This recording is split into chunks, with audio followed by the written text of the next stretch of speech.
Before the sun rose over Napa Valley, everyone already knew the truth. The Cole family vineyard was one payment away from disappearing forever. Ethan Cole stood between the grapevines as the cold morning air pressed against his jacket. His phone vibrated in his hand, showing a bank alert he had expected but still feared. His savings account now read zero. Years of careful planning, late nights, and skipped vacations were gone in one transfer. He locked the screen and took a slow breath. The vineyard was still standing. That was all that mattered. This land had raised him. Ethan learned to walk between these rows, learned patience from watching grapes ripen slowly under the California sun. While others chased bigger lives in cities, he stayed. Someone had to. When his parents grew older and the business began slipping, Ethan became the quiet support holding everything together. The wine market had changed fast. Big brands flooded shelves. Costs rose. One bad season turned into another, and then another. Loans stacked up. The bank's letters grew colder each month. Ethan's parents tried to hide their fear, but Ethan saw it in their tired faces at dinner.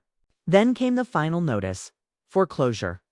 That night, Ethan made his choice without asking for permission. He sold his car. He drained his investments. He refinanced his small apartment. One by one, his safety nets vanished. He told himself he could rebuild later. Family came first. His sister Claire flew in from San Francisco when she heard the news. She looked confident, sharp, and successful, everything Ethan wasn't trying to be. She hugged him, promised things would work out, and talked about branding and marketing ideas. Ethan listened, nodded, and returned to work the next morning. Claire left again 2 days later. Ethan stayed. He met with lenders. He renegotiated contracts. He worked the tasting room himself, smiling through exhaustion. Slowly, the numbers improved. Suppliers stopped calling every day. The bank eased its pressure. The vineyard wasn't thriving, but it was breathing again. That's when Ethan's parents called a family meeting. They gathered in the old tasting room, sunlight pouring through wide windows. Dust floated in the air. The long wooden table carried decades of history. Ethan sat quietly, hands folded, heart steady. He didn't expect praise, but he believed this meeting mattered. His father cleared his throat and spoke carefully, as if choosing each word could change its weight. "We need leadership," he said. "Someone to guide us forward." Ethan felt a quiet pride rise in his chest. He had never asked for recognition, but he thought after everything this moment belonged to him. Then the door opened. Claire walked in, heels clicking against the floor, dressed like she belonged in a boardroom, not a vineyard. She smiled, confident and calm. Ethan's mother reached for Claire's hand. "We've decided," she said gently, "that Claire will become the new CEO of Cole Vineyard." The words landed hard. Applause followed. Soft at first, then louder. Claire thanked everyone, speaking about vision and growth. Her voice was smooth, professional, perfect. Ethan didn't clap. He looked down at the table at the scratches made by generations before him. No one mentioned the money. No one mentioned the sacrifice. His name was never spoken. After the meeting, people congratulated Claire. They shook hands and smiled. Ethan slipped away unnoticed, stepping back into the vineyard. The sun was lower now, casting long shadows across the vines. Ethan walked slowly, touching the leaves, feeling the rough wood beneath his fingers. This land knew him. It always had. His phone buzzed. A message from the bank confirmed the vineyard was officially safe for now. Ethan should have felt proud. Instead, he felt empty. He realized something then, standing alone among the grapes he had saved. Loyalty did not guarantee belonging. Sacrifice did not promise a voice. And for the first time in his life, Ethan began to wonder what would happen if he stopped giving and finally chose himself. The night Claire took the CEO position, Ethan realized something that hit harder than any financial loss. He had become invisible in the story he had saved. The vineyard thrived on paper, but Ethan no longer felt the pulse of it. He watched Claire in her new role, impressing investors, talking about brand growth, and signing contracts. Everyone praised her leadership, But none of them saw the late nights he had endured, the cold mornings he had spent walking between vines, or the money he had risked to keep the vineyard alive. He was there, but not seen. Ethan tried to stay grounded. He helped with harvest, answered suppliers' calls, and even offered suggestions during board meetings. But Claire's confidence overshadowed everything. She was the public face, and slowly, even the family began to treat him like background noise. His parents spoke of the future of Claire's vision, while Ethan's name was only mentioned in passing.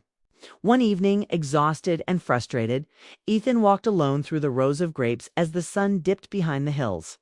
He ran his fingers along the leaves and felt the life in the vineyard. He thought about leaving, but the thought of abandoning the land he had fought for was unbearable. And yet, staying felt like an invisible prison. It was during this time that he met Lena Parker, a sommelier from Oregon visiting for a tasting event. She noticed Ethan lingering in the back watching visitors, explaining wines with a quiet passion that didn't seek attention. She approached him and smiled, her eyes genuinely curious. "You know this vineyard better than anyone here," Lena said softly. "You speak like you belong, even if no one's listening." Ethan chuckled, a little bitter. Sometimes being invisible is easier than explaining everything you've done. Lena nodded, understanding more than she let on.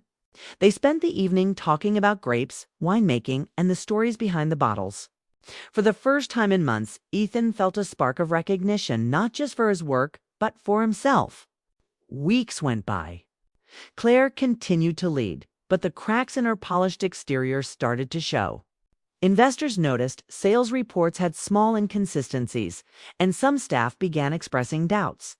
She had skill, but she lacked the roots Ethan had nurtured. The vineyard was surviving, yes, but something Vitalite's soul was missing. Meanwhile, Ethan made a decision.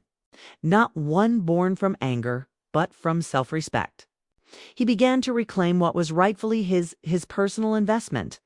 He met with lawyers quietly, filing paperwork to recover every dollar he had risked to save the vineyard. There was no public confrontation, no drama. He simply ensured he wouldn't lose everything for someone else's spotlight. Ethan's choice brought relief, but also an unexpected sense of freedom. Without the weight of invisible labor and unacknowledged sacrifice, he could think clearly again.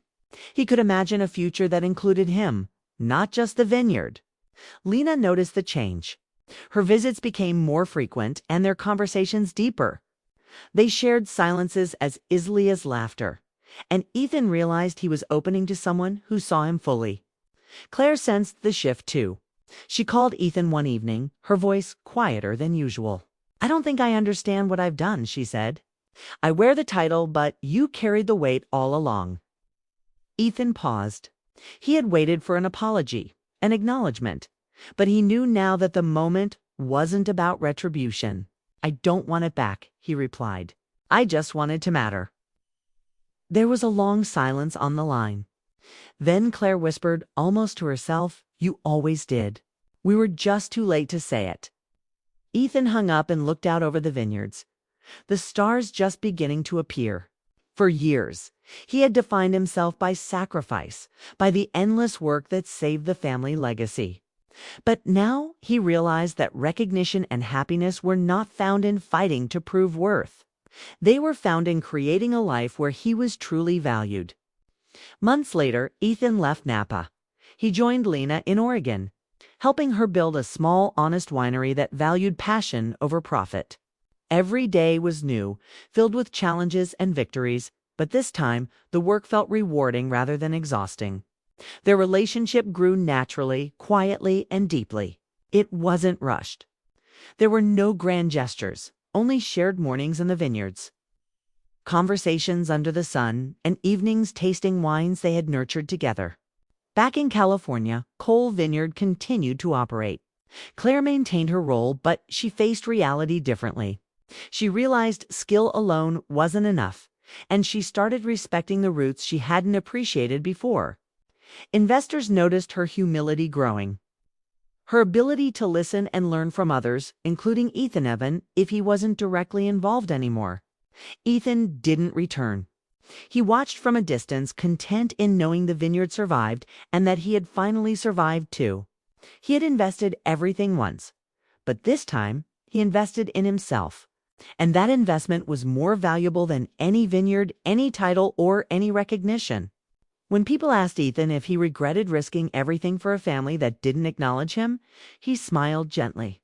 "Some things teach you who you are," he said, "and some teach you where you truly belong." And standing there, surrounded by vines that bore fruit not just from soil, but from love, sacrifice, and care, Ethan realized he had finally found both. The vineyard would always be part of him, but so would the life he was building now with Lena. With purpose and with a freedom he had never known before. The story of sacrifice, of invisible work, of unspoken love, and eventual recognition wasn't a tragedy, was a journey. Ethan had learned that sometimes giving everything to others only makes sense when you eventually give something back to yourself. And in that balance, he found peace, strength, and a love that honored both the past and the future. Ethan's heart was full, his life steady, and for the first time in years, he smiled not because he had saved a vineyard, but because he had finally saved himself.